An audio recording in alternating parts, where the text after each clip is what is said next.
Thank you for staying with us. It is time to get to know your finances better with Charles Fakroha. Today we're looking at how to get rich with life-changing principles. Good morning, Charles. Thank you for joining us. Hello, Charles. Are you there? Can you hear me? Hello, I am here, but your audio is not too good. Hello? Yes, we can hear you. Go ahead. Okay. Yes. Good morning, Nigerians. And of course, you are tuned to your authoritative business television, which is iBrandTV, the only station that will give you personal finance with Charles. So hard, saving a lot of money. It is simply working smart. And how do you work smart? You can create wealth, you can become wealthy, you can become rich in any sector you find yourself. So the issue of people saying, oh, it is the oil and gas, I must be in that sector for me to be rich. No, or no, it is in the banking sector, it is in the media space, it is in insurance and all that. For every sector in the economy, whether it is technology, whether it is for trading, for business, you can become rich as long as you follow some life-changing principles. And number one of those principles is innovate and solve problems. No matter your industry or you find yourself, if you want to become rich or create wealth, you need to innovate and solve problems. That is, if there are issues facing that particular industry, how do you devise a technology or anything that will make the work easier, faster, cheaper, better for people in that your industry? And of course, if you do that, you solve people's problems, then you are coasting to become rich. Another life principle you need to follow again is you leverage your personal branding, because you are your brand. And what is your personal branding? It has to do with who you are, your attitude, how you relate to people, your physical dressing, your appearance, and your beliefs. These are part of your own branding. Once that your branding is unique, people will be attracted to you and you'll be able to do a lot of transactions and businesses which will contribute to you becoming rich. You can also follow this life principle of expanding and diversifying your income stream. Nobody becomes rich with only one source of income. You need multiple streams of income before you can become rich. You can be in the stock market, you can be in the real estate business, you can be in the oil and gas business. You just have multiple streams of income. You can also be even in IC, and all these streams of income will be giving you income. So if there is issue in one particular aspect of the economy in which you are operating, it might not affect other aspects of your business, and your income will still be coming. So getting multiple streams of income and expanding your business is a sure way for you to becoming rich. You could also now invest and leverage on particular assets. And the one I am suggesting is real estate. The only investment you can make on this land, on this planet, is to invest on land. They are not producing more land. Land is fixed. However, one can reclaim some land to make it more profitable. So it is good for you becoming rich. You can invest in real estate, whether it is a rental property, you acquire a property, you rent it out, or you build for commercial purposes, all because real estate investment keeps appreciating despite the economic situation. So one of the life-changing principles, if you follow it, that is invest in real estate, you are sure of becoming rich. Then another thing you can do again, another life principle, is to network, build relationships, and collaborate. No one succeeds alone.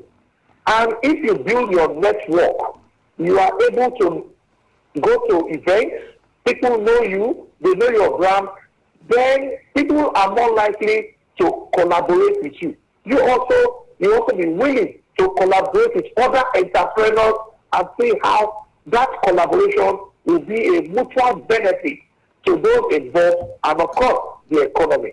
So with some of these life-changing principles, you can become rich as long as you follow them. And at the end of the day, you also have the right mindset, having an abundant mindset when it comes to becoming rich. You must believe, because we have been told that whatever the mind of a man can conceive, believe can be achieved. Thank you. All right. Thank you so much, Charles, for giving us these insights on how to grow rich. However, I do have a question for you. You mentioned having multiple streams of income as one of the ways, one of the principles to, practice if you intend to, make wealth or grow rich. My question is, there are individuals who function or who work for organizations and companies that are stringent with working outside their space. What I mean is you work for a business owner who does not allow you to do anything else outside what you do for them. Or maybe it might not be outrightly written, but you do so much for this company that you do not have time to do anything else. You are always in this office or you are at home, because it takes the entirety of your day. How does somebody like that, that type of staff, build multiple streams of income? Yeah, thank you very much. This is the kind of question we get all the time. Yes, you are a career maybe civil servant, or you work for private sector, or maybe the one-man business, and they are very stringent in terms of your. Will they tell you that you can't do anything during your weekend? Oh, a lot of times people work on the weekends as well, Okay, I agree with you. But I am saying, yes, you can manage your time very well. I have known people who work 9 to 5 on the highlands, and by the time they are through with their regular 9 to 5 job, by the time they get to maybe wherever they are staying, maybe they get there around 7 or thereabout, and the young man has a place where he coaches children who are writing their YS, kind of an extramural class. And he goes there and do 1 hour every day.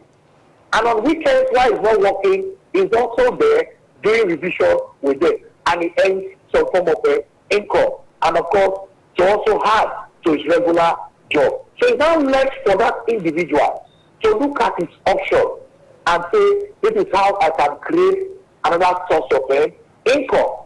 In fact, even if you work 9 to 5, you go out once in a while. Even for your organization, you are employed maybe as an office person, you do job inside the office, and you don't go out to market. So you can also, from your desk, you do some marketing, even bring businesses to the firm. And of course, you can have an arrangement with them to encourage, when you want to encourage staff, it's okay, if you start bring this business, 10% is yours. So the timing is not an issue. It's left for you to apply yourself, have the right mindset, and say, what does my employer, what do they do? This is the kind of business they do. If I create a market for their product, they will sell more. And you're able to do that. Of course, it will recognize that this is, you are the one that was able to bring that business. And I'm sure organizations have good policies that will encourage their staff to go outside the extra mile and bring businesses for them. So there are various ways you can increase your income while still working in your 9 to 5. All right, talking about personal branding, you talked about the fact that an individual could actually leverage on that. Now, my question to you is, how can one position himself to attract investment aside looking at the area of how you dress, how you talk, and so much more? Yes, even volunteering is personal branding. In your community, people see that you volunteer. You volunteer to do maybe environmental cleaning. You are out. People see you. You are involved in community issues. You are involved in your local government. For me, that is also personal branding. And when they want to do certain things, oh, let's remember Mr. Joshua. You know, he has been volunteering to do this. They will be attracted as, okay, let's give him the job to do. Take a typical media man, for example. In your community, you're always involved in publicity.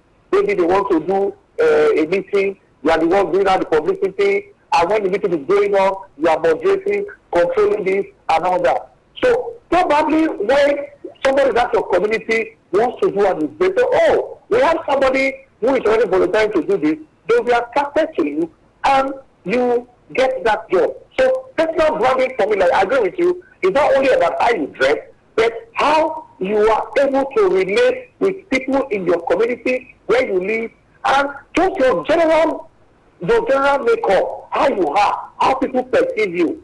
If they perceive you to be somebody who is responsible, reliable, of course, they will be attracted to you when they have businesses that they believe you can do for them.